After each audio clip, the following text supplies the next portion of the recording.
Morise Reading Hub ကနေပြီးတော့မင်္ဂလာပါလို့ကြိုဆိုနှုတ်ဆက်လိုက်ပါတယ်။ခုတစ်ခါမှာတော့ဆရာကြီးနန္ဒာသိန်းစံရေးသားထားတဲ့ဘဝအဓိပ္ပာယ်နဲ့ဘဝတစ္ဆာစာအုပ်ထိပ်ကအကြောင်းအရာများကိုတင်ဆက်ပေးသွားမှာဖြစ်ပါတယ်။အပိုင်းနဲ့ဗုဒ္ဓဒသနာ၌ဘဝအဓိပ္ပာယ်ကိုရှာဖွေခြင်းအခန်း9ဇင်ကျင့်စဉ်တမရကျင့်စဉ်တို့ဖြင့်စိတ်ဆွမ်းအင်ကိုပြိုးထောင်ခြင်းဒုတိယပိုင်းထေရဝါဒဗုဒ္ဓဒသနာတွင်မူစိတ်ဤခိုင်ခံ့ခြင်းတမာရိကိုတမရကျင့်စဉ်ဖြင့်တိဆောက်ရယူလိုပါကရယူနိုင်ပေသည်တမရကျင့်စဉ်ဤ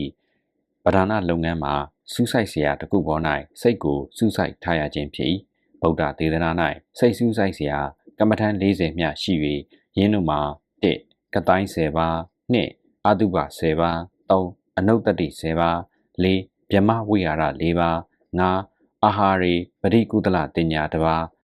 6စတုဓာတုဝဝတ္တံတစ်ပါး9အာရုပ4ပါးတို့ဖြစ်ကြသည်1ကတိုင်း10ပါးတို့မှာ1အဝန်းဝိုင်းရှိသောမြေကတိုင်း2ရေကတိုင်း3မိကတိုင်း4လေကတိုင်း5အညိုရောင်ကတိုင်း6အဝါရောင်ကတိုင်း9အနီရောင်ကတိုင်း10အဖြူရောင်ကတိုင်း9အလင်းကတိုင်း10ကောင်းကင်ကတိုင်းတို့ဖြစ်ကြသည်ယင်းတို့အထဲမှတစ်ခုခုကိုစူးစိုက်ပွားများနိုင်သည်2အာတုပ10ပါးတို့မှာ1တေပြီးအညိုကွက်မလာခင်ဖူးရောင်နေသောလူသေးကောင်2ဖူးရောင်ပြီးကွဲပေါက်လျက်ပုတ်ရည်နေသောလူသေးကောင်3ပုတ်ရည်ပြီးတွေးပြီးတို့ယိုကျနေသောလူသေးကောင်4နှစ်ပိုင်းပြတ်သောလူသေးကောင်5ကြီးခွေလင်းဒစသည်တို့ထိုးဆွကြိုက်ခဲရများထင်နေသောပဲ့ရွယ်နေသည့်လူသေးကောင်6ခြေလက်ခေါင်းကိုတခြားစီဖြစ်နေသောလူသေးကောင်9ထိုကိုခြေလက်ခေါင်းတခြားစီဖြစ်၍ဓာရချင်းရှုပ်အောင်မှုန်ပြီးတကွဲစီတခြားစီပြစ်သားသောလူသေးကောင်10ထိုမှဤမှသွေးယိုထွက်၍ကိုအနှံပြားသွေးလိမ့်ကြံနေသောလူသေးကောင်ပိုးလောက်တို့ကြီးကြီးတက်နေသောလူသေးကောင်10လူသေးကောင်မှအသွေးသားအခက်အသက်ကြံသေးသောအယိုးစသည်တို့ဖြစ်သည်ယင်းတို့အနက်မှတစ်ခုခုကိုစူးစိုက်ပွားများနိုင်သည်3အနုတ္တတိ10ပါးတို့မှာ1ဘုရားဤဂုံ2တရားဤဂုံ3တန်ခါဤဂုံ4မိမိဤသီလဂုံ5နတ်တို့ဤတရားအစရှိသည်တို့ဤဂုံတို့ကိုအဖန်တလဲလဲပွားများခြင်း6ပေးလူချင်း၏အကျိုးကိုအဖန်တလဲလဲပွားများခြင်း9နိဗ္ဗာန်ကိုအဖန်တလဲလဲပွားများခြင်း10တေခြင်းကိုအဖန်တလဲလဲရှုမှတ်ပွားများခြင်း9သပင်အစရှိသောကိုယ်အစုကိုအဖန်တလဲလဲရှုမှတ်ခြင်း10ထွက်သက်ဝင်သက်ကိုအဖန်တလဲလဲရှုမှတ်ခြင်းတို့ဖြစ်သည်ယင်း10ပါးအနက်မှတပါးပါးကိုစူးစိုက်၍အဖန်တလဲလဲရှုမှတ်ပွားများနိုင်သည်4မြမဝိဟာရတရား4ပါးမှာ1မေတ္တာ2ကရုဏာ3မုဒိတာ4ဥပိ္ပခာတို့ဖြစ်၍ယင်းတို့အနက်တပါးပါးကိုစူးစိုက်ပွားများနိုင်သည်5အာဟာရေပရိကုလတင်ညာတပါးမှာအာဟာရ၌ဆက်စုပ်ပွဲဟုအဖန်တလဲလဲပွားများနေခြင်းဖြစ်သည်ယင်းကိုလည်းအဖန်တလဲလဲစူးစိုက်ပွားများရှုမှတ်နိုင်သည်6စတုဓာတုဝဝတ္တံတပါးမှာပထဝီအစသောဓာတ်၄ပါးကိုအဖန်တလဲလဲရှုမှတ်နေခြင်းဖြစ်သည်ထို၄ပါးတို့အနက်တပါးပါးကိုအဖန်တလဲလဲရှုမှတ်နိုင်သည်9အာရုပ၄ပါးတို့မှာတာမန်ဇံမရသေးသောသူများနှင့်သက်ဆိုင်မည်မဟုတ်ချေဘဲကြောင့်ဆိုသောရူပဇံရပြီးသူများသာစူးစိုက်ပွားများရာများဖြစ်သောကြောင့်သည်ယင်းတို့မှာ1အဆုံးအစမရှိသောကောင်းကင်ဟုအဖန်တလဲလဲရှုမှတ်ပွားများခြင်း2အဆုံးအစမရှိသောကောင်းကင်ကိုအာယုံပြုသောဝိညာဉ်ဟုအဖန်တလဲလဲရှုမှတ်ပွားများခြင်း3စောစောကအဆုံးအစမရှိကောင်းကင်ကိုအာယုံပြုသောဝိညာဉ်သည်မရှိဟုအဖန်တလဲလဲရှုမှတ်ပွားများခြင်းထိုဝိညာဉ်မရှိဟုပွားများခြင်းမှဝိညာဉ်သည်အလွန်တိမ်မွေ့ငြိမ်သက်၏ဟုအဖန်တလဲလဲရှုမှတ်ပွားများခြင်းတို့ဖြစ်သည်အထက်ဖော်ပြပါစိတ်စူးစမ်းနိုင်သောဌာန40အနက်အာတုပရှုမှတ်ခြင်းတေခြင်းတရားတို့ကိုရှုမှတ်ပွားများခြင်းတို့သည်လောကီရှုထောင့်မှကြည့်လျင်အဓိပ္ပာယ်မဲ့ရောင်ရှိတော်လဲယင်းတို့၏နောက်ွယ်၌လေးနက်သောအဓိပ္ပာယ်များကိုဆောင်လျက်ရှိမတင်တယ်မှုအာတုပနှင့်တေခြင်းတရားကိုပွားများပံများလာသောအခါထို့သို့ပွားများသူများ၏စိတ်၌နမိတ်အာယုံဆွဲလန်းမှုဖြစ်လွယ်၍တမာတိလည်းရလွယ်၏လူသေးကောင်ကိုမြင်သောအခါအခြားသောနမိတ်အာယုံတို့ထက်ထိုလူသေးကောင်နမိတ်ကိုစိတ်၌ဆွဲလန်းထင်မြင်နေသည်ကိုကျွန်တော်တို့တွေ့ကြုံမှုမည်ဖြစ်၏ထို့သို့ဆွဲလန်းနေသောနမိတ်အာယုံကိုဆက်လက်စူးစိုက်ခြင်းဖြင့်စိတ်ဆန်းရင်တမာတိရနိုင်လေသည်ထို့ပြင်အာသုဘကိုလည်းကောင်းတေခြင်းတရားကိုလည်းကောင်းအဖန်တလဲလဲပွားများသူသည်ထိုမတင့်တယ်မှုနှင့်တေခြင်းတရားကိုရွံရှာကြောက်ရွံ့သည့်အဆင့်ကိုကျော်လွန်သွားနိုင်ပြန်လေသည်စစ်ပွဲပေါင်းများစွာ၌အနိဋ္ဌာယုံပေါင်းများစွာ တိုက်ပွဲပေါင်းများစွာကြုံတွေ့ခဲ့ရသောစစ်သည်တော်တဦးသည်တေခြင်းတရားကိုမတွန့်မယွန့်ရင်ဆိုင်လာနိုင်ခြင်းမျိုးကဲ့သို့ပင်တို့ရာတွင်တာမန်လူများဖို့ကတိုင်းတစ်မျိုးမျိုးကိုဖြစ်စေအနုတ္တတိတစ်မျိုးမျိုးကိုဖြစ်စေမိမိနှစ်သက်ရာကိုရွေးချယ်၍စူးစိုက်ပွားများအားထုတ်ခြင်းဖြင့်စိတ်ဤစူးစိုက်တည်ငြိမ်မှုစွမ်းအင်ကိုထူထောင်ယူနိုင်ပေသည်ဥပမာမြေကတိုင်းဝန်းကိုစူးစိုက်မည်ဆိုအံရှေးဗုဒ္ဓဝါဒီများစူးစိုက်ပုံရဆိုလျင်မကြီးလွန်းမငယ်လွန်းသောမြေဝိုင်းတစ်ခုကိုပြုလုပ်၍မိမိရှိမနီးမဝေး၌ထားလျက်ထိုမြေအဝန်းဝိုင်းကိုမျက်တောင်မခတ်မှုပဲ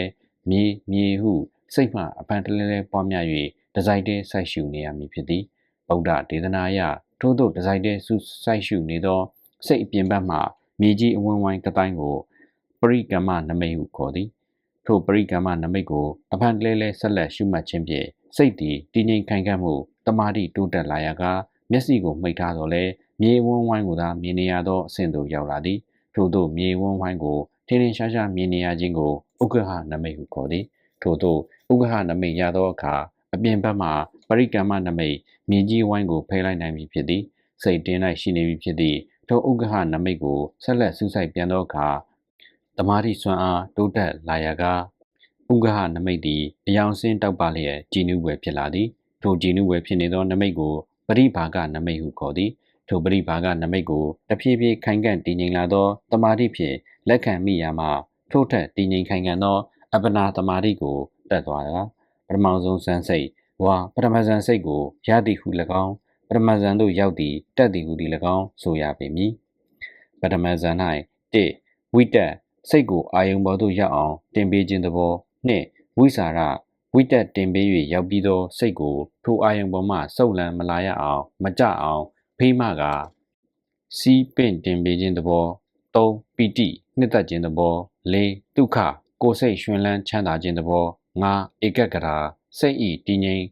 မ်သက်ခြင်းသဘောတည်းဟူသောဇန်အင်္ဂါ၅ပါးရှိလေသည်ဇန်အင်္ဂါများကိုတစ်ခုစီပယ်ခြင်းဖြင့်ပထမဇန်မှဒုတိယဇန်ဒုတိယဇန်မှတတိယဇန်စသဖြင့်ပြင်စမဇန်ထိတက်နိုင်ပေသည်ပြင်စမဇန်ထိရောက်သောအခါဇန်အင်္ဂါမှာဥပိ္ပခာနှင့်ဧကဂရာဟူသောအင်္ဂါနှစ်ပါးသာဖြစ်ပေသည်ပထမဇန်မှပြင်စမဇန်ထိ၅ပါးသောဇန်တို့ကိုရူပဇန်များဟုခေါ်သည်ထိုရူပဇန်များထက်တွင်အရူပဇန်များရှိပေသေးသည်အထက်အရူပဇန်များတွင်ဇန်အင်္ဂါအားဖြင့်ဥပိ္ပခာနှင့်ဧကဂရာနှစ်ပါးသာရှိသောကြောင့်အထက်အရူပဇန်များသည်ရူပပြင်စမဇန်နှင့်အင်္ဂါအားဖြင့်မကွဲပြားဘဲစူးစိုက်သောအရာဝါယူသောအာယုံအားဖြင့်သာကွဲပြားကြပေသည်အရူပဇန်၄ခုရှိသည့်အနက်ပထမအရူပဇန်မှာအာကာသနိစ္စယတနာဇန်ဖြစ်သည်ဒုတိယအရူပဇန်မှာဝိညာဉ်နိစ္စယတနာဇန်ဖြစ်သည်တတိယအရူပဇန်မှာအာကိဉ္စညာယတနာဇန်ဖြစ်၍စတုတ္ထအရူပဇန်မှာနေဝတင်ညာနာတင်ညာယတနာဇန်ဖြစ်သည်ပထမအရူပဇန်ဤစူးစိုက်ရှုပွားရသည်အဆုံးအစမရှိသောအာကာသဖြစ်သည်အရူပဇန်တို့၌စူးစိုက်ရှုပွားများရာများကို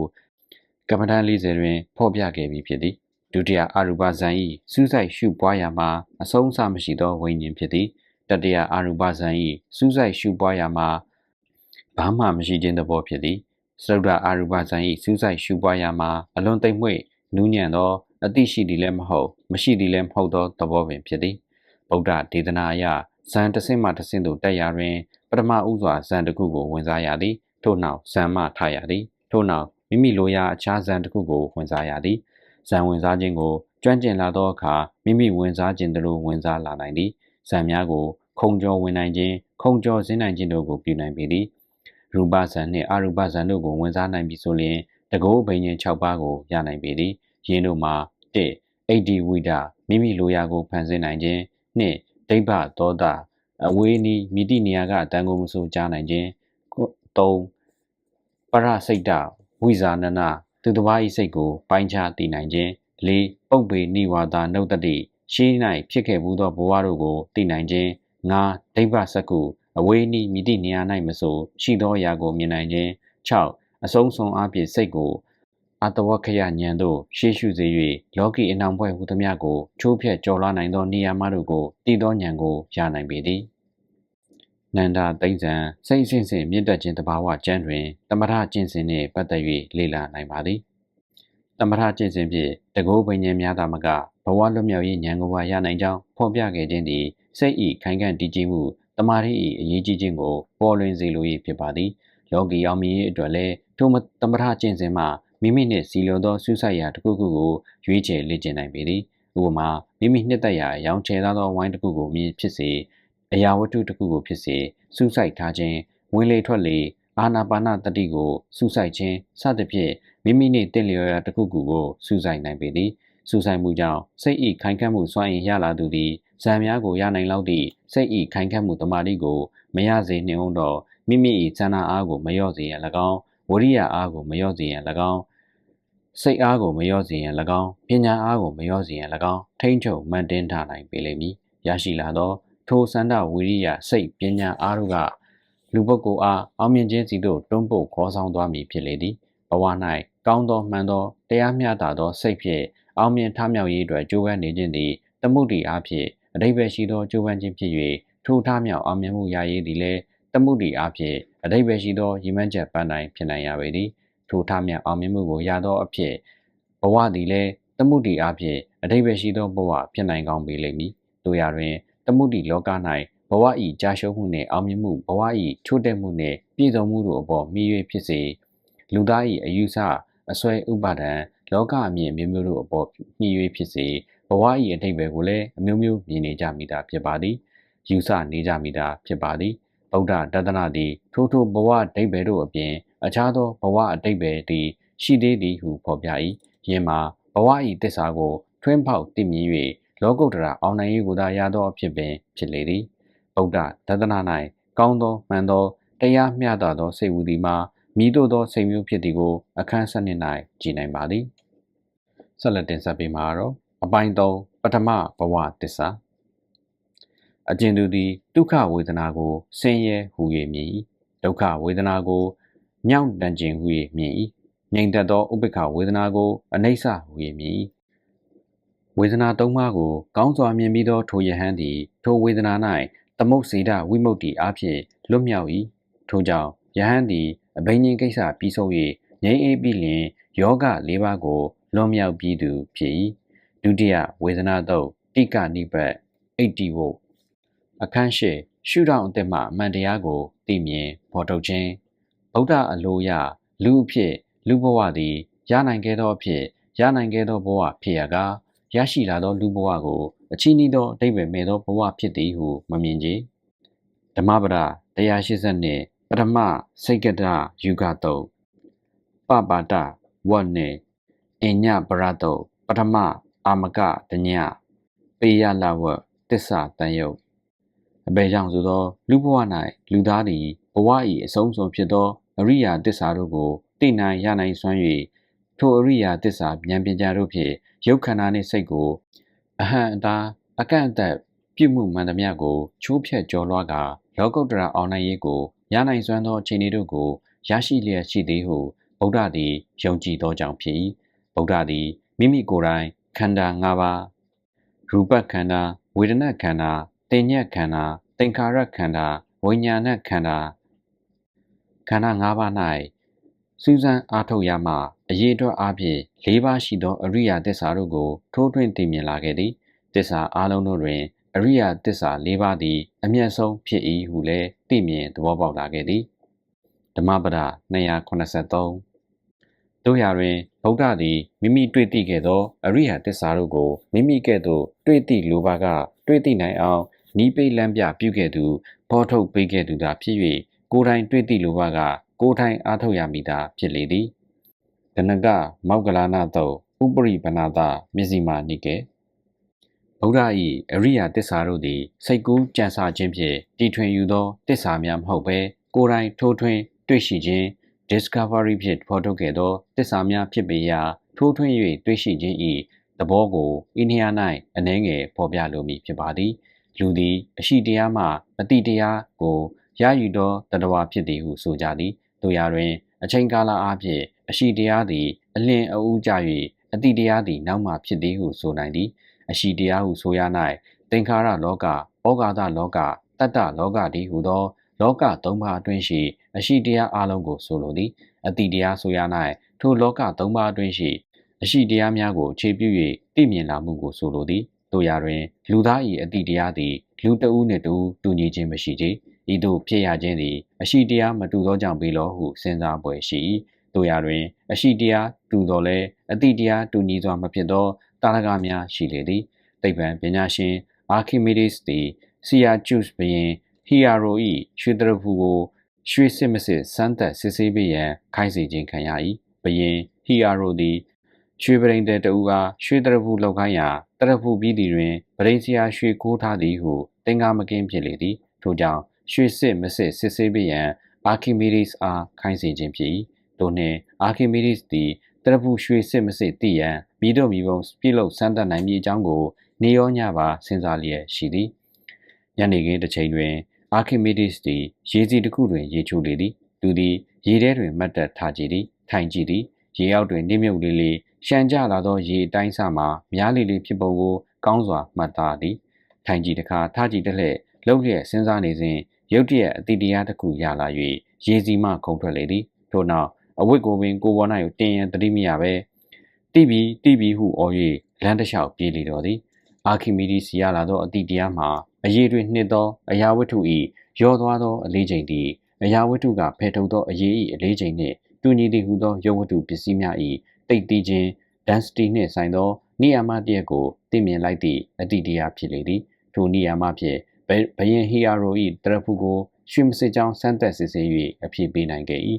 ရွှေတရဖူကိုရေပြည့်နေသောခွက်တစ်ခုတည်းကိုထည့်လိုက်ပါကနှစ်သွားပြီးရေရှမ်းကြလာသည်အလေးချိန်တူညီသောငွေတရဖူကိုအလားတူရေခွက်ထဲသို့ထည့်လိုက်သည့်အခါတွင်လည်းနစ်မြုပ်သွားပြီးရေရှမ်းကြလာသည်တို့ရာတွင်ငွေတရဖူရေနစ်နေစဉ်ရှမ်းကြလာသောရေသည်အလေးချိန်တူသောရွှေတရဖူရေနစ်နေစဉ်ကရှမ်းကြလာသောရေထက်ပိုနေကြောင်းအာခိမီဒီစ်သိမြင်လာသည်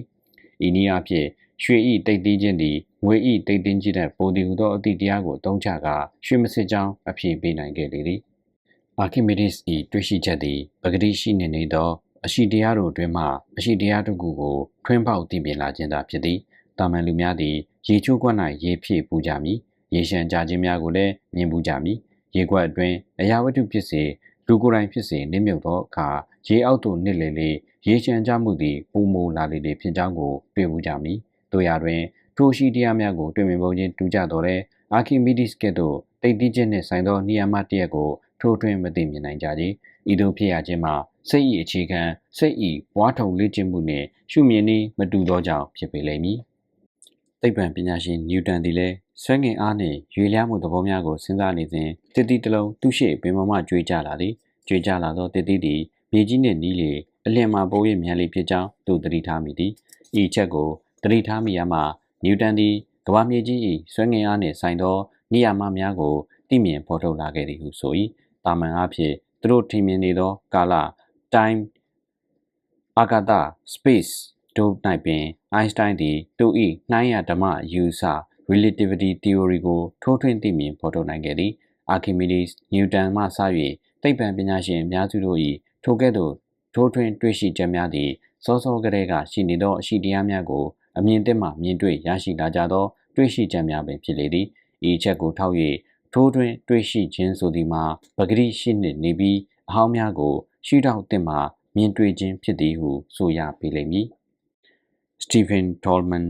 Philosophy of Science page 12ဒီနေရာမှာအပိုင်း3ပထမဘဝသစ္စာရဲ့အခန်း၈ရှုထောင့်သစ်မှအမှန်တရားကိုသိမြင်ဖော်ထုတ်ခြင်းပထမပိုင်းကိုပြန်နာခွင့်ပြုပါ